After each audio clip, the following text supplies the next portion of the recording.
It's still a dismal day up here on the north coast of New South Wales. Naval vessels and merchant ships are combining with service aircraft to search for survivors of the Noongah. It's been hidden from view for more than 5 decades, but not anymore.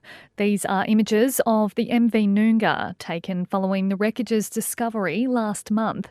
21 seamen died when it sank during a storm. Only one body was recovered and just 5 men survived.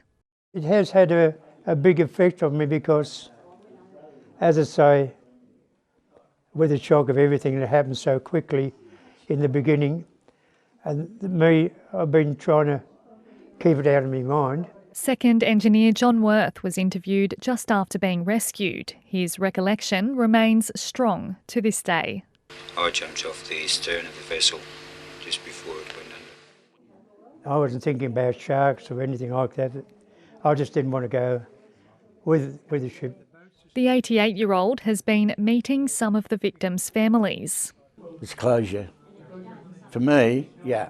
I mean, I knew I'd never see my father again. We all knew that we'd never see our families, the family members again, and we accept that. And yeah, it's great that they've been able to find the ship. Pamela Hendy lost her husband, Leo Botsman, the ship's captain. It's relief in a way, because it's always been at the back of your mind. She vividly remembers her last memories of Leo. The last time I saw him was the day man walked on the moon.